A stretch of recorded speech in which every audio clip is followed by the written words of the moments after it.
Jaime Segales, portavoz de Jueces para la Democracia. Gabón, buenas noches. Hola, ¿qué hay, Gabón? ¿Falla algo en el sistema para que estos dos titiriteros hayan tenido que pasar 5 días en prisión incondicional en régimen de terroristas por sacar en el atrecho de su obra de teatro una pancarta en la que ponía Gora Al-Qaeda? Bueno, el sistema, como el sistema judicial, debe estar hecho a prueba de fallos, y a prueba de fallos quiere decir que existen unos trámites como son los recursos, que son los que precisamente intentan depurar los fallos del sistema. El problema está en el daño ya causado. En este caso, el daño causado pasa porque estas personas hayan estado 5 días privadas de libertad. Y bueno, supongo que si al final se llega a la conclusión de que esa decisión era desproporcionada o que no se ajustaba a la ley, ese daño causado tendrá que ser objeto de algún tipo de reparación, supongo. Pero bueno, quiero decir que dentro del ámbito jurisdiccional, las decisiones que se adoptan son, en primer lugar, revisables por instancias superiores, cuando no por las mismas instancias que las deciden, como ha sido en este caso, y eso sí, cuando se haya producido un perjuicio y posteriormente se ponga de manifiesto que era un perjuicio indebidamente soportado, pues habrá que estar y pasar por las consecuencias que de ello deriven, ¿no? ¿Usted en este caso entiende dónde está o dónde puede estar la apología, el delito de apología del terrorismo? Bueno, esa es una cuestión que en este momento ni siquiera queda puesta de manifiesto, ni siquiera está concretada en el auto que decide la prisión provisional, porque es una fase, dijéramos, inicial del conocimiento o tratamiento de los hechos. Es una fase en la que únicamente se hace una prospección de si existe o no el delito y en función de eso se reacciona. Desde ese punto de vista, digo, habrá que esperar a lo que resuelvan las fases ulteriores de este procedimiento penal, que sea cuando se valore si realmente estamos ante ese supuesto. Ahora simplemente se ha abierto la fase la fase de instrucción. El auto que dicta en este caso la prisión provisional no repara o no dedica demasiados párrafos o demasiada densidad argumentativa para establecer la existencia de esos delitos. Lo que exige la ley de enjuiciamiento criminal para establecer una prisión preventiva, que yo creo que en estos momentos es el elemento más destacable, es que en primer lugar, que se pueda justificar que existe un delito, que existen hechos que apunten a la existencia de un delito. Entonces, dentro de ese auto que fije una prisión provisional, hay que desarrollar con con cierto detenimiento cuál es el delito que se haya cometido. En este caso, el auto que estoy manejando, lo tengo aquí delante, hace una cita más o menos genérica de los delitos que se pueden estar cometiendo y refiere al artículo 510, que es el relativo a lo que se llaman los delitos, el fomento del odio o la incitación al odio, hostilidad o discriminación contra un grupo, contra una persona determinada por razón de pertenencia a un grupo, racismo, antisemitismo, ideología, etcétera. Esto por un lado. Y por otro lado el 578, que es el tradicionalmente conocido como apología al terrorismo, que habla de enaltecimiento o justificación de delitos terroristas. A partir de ahí, ¿cuál es la subsunción, como llamamos los juristas, que hace el auto en relación con esos dos marcos? Pues en un caso habla de que, se agrede a un juez, o se agrede a una monja, o se agrede, no sé exactamente más dice, y en el artículo, y en lo que se refiere al 578, a la apología al terrorismo, pues se viene a referir a la aparición de esa expresión, que es la de Gora Al-Qaeda concretamente, que se supone que ya de por sí su propia mención conduce a la manifestación de ese delito de apología.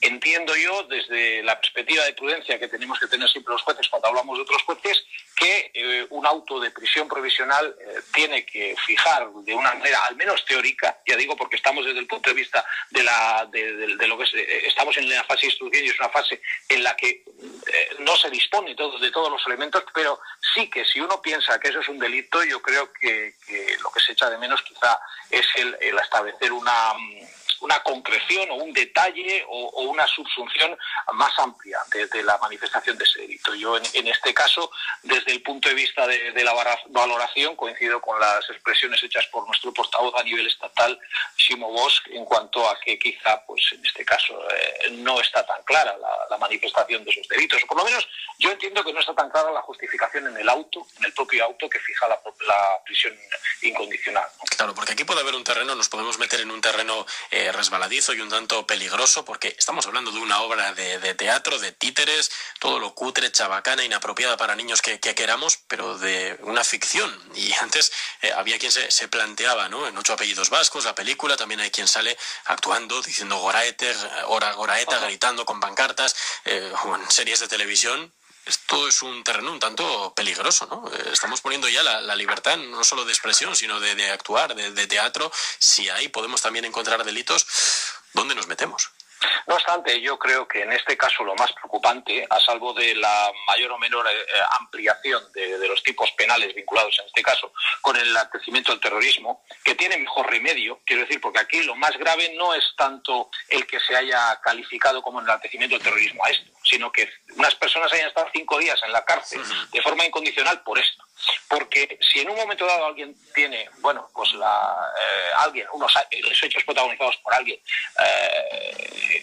merecen que en un momento dado un juzgador o un fiscal lo subsuma como un acto de enaltecimiento del terrorismo, si ello no trae aparejado unas medidas de privación de libertad, unas medidas de restricción de libertades, pues se supone que el sistema llegará al final a una resolución definitiva en la que se fije seguramente pues un criterio que podríamos considerar más moderado o quizá, incluso siendo más ambiciosos, más coherente con un sistema de libertades homologable en Europa occidental, ¿no?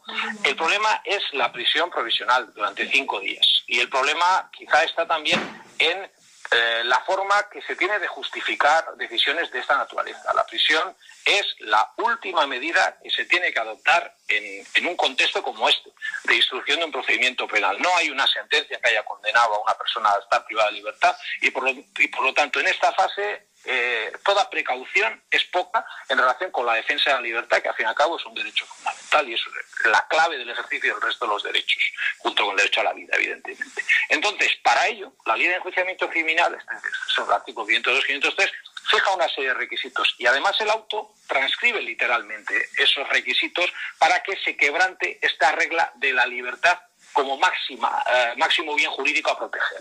Y bueno, dentro de esos requisitos, pues hay que tener en cuenta que en primer lugar hay que poner de manifiesto la existencia de un delito, esto es, de que se hayan producido un delito, el auto es parco en esa consideración.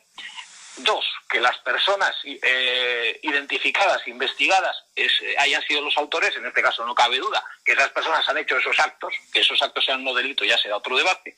Y 3, ya una serie de elementos particulares, lo que antes se conocía como la alarma social, etcétera. Pues ahora está el riesgo de fuga, está la ocultación de pruebas y está también que se pueda dar un riesgo de insistir en el delito, ¿no? Bien. Bueno, pues en este caso el auto, a la hora de establecer esos argumentos, utiliza una alusión al peligro de fuga. Dice que, bueno, pues que cabe la posibilidad del peligro de fuga. Pero es que en el momento de fijar esa alusión al peligro de fuga, un auto como este o cualquier otro, tiene que explicar por qué existe un riesgo de fuga. Y máxime cuando estamos hablando de personas con nacionalidad española. Entonces, claro, ¿qué es lo que ocurre ahora? Cuando se revierte la situación y se le pone en libertad, se dice que estas personas han aportado elementos que demuestran su arraigo. No, es el auto inicial el que tiene que demostrar la falta de arraigo. Entonces, estos elementos son los que a mí me preocupan especialmente, ¿no? Porque, claro, insisto, que en un momento dado se considere que algo es un delito, bueno, pues para eso están los jueces y los fiscales, para considerarlo. A veces incluso con exceso. Bien, el sistema ya se corregirá. El problema es cuando ya no se puede corregir algo. Y en este caso lo que me temo que no se puede corregir. Si no es, ya digo, una vez que se ponga de manifiesto si aquí hay o no hay un delito. En la hipótesis de que aquí se diga que al final no hay un delito, estas personas han estado 5 días privadas de libertad. Y han quedado eso es lo que nos debe alarmar. Con cargos, que esto es muy importante también subrayarlo.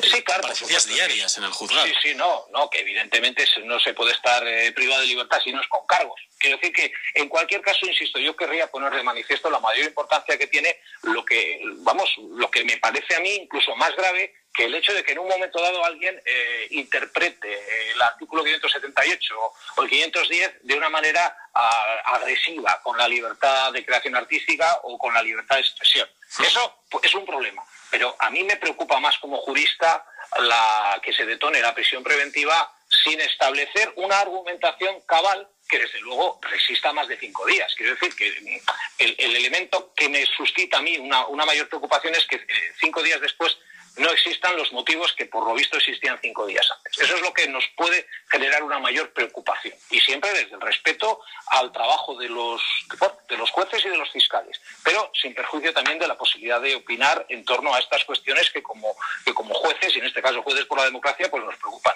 especialmente. Y una última cuestión, ¿podría Ismael Moreno haber cometido prevaricación?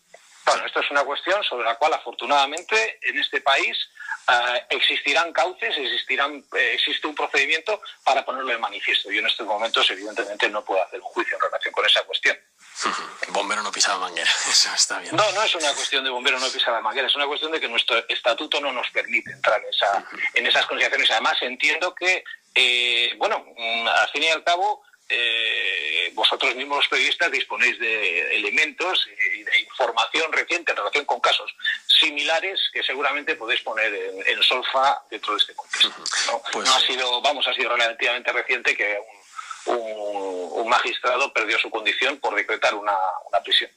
Pues lo veremos. Entonces, quiero decir que a partir de ahí hay margen para especular sobre ese tema desde el punto de vista, dijéramos, periodístico. Sí. Nosotros, evidentemente, los jueces no intentamos evitar en la medida de lo posible hacer prospecciones de ficción. Y ciertamente lo que sí estamos es pendientes de lo que realmente pueda derivar de eventuales actuaciones, y en ese momento sí que podremos hablar y valorarlas. Nada, para eso tengo aquí además sentados a los tres contertulios de esta noche. Pues Jaime Segalés, portavoz de Jueces para la Democracia aquí en Euskadi, gracias por atendernos en directo esta noche. Un saludo, buenas noches. Gracias a vosotros.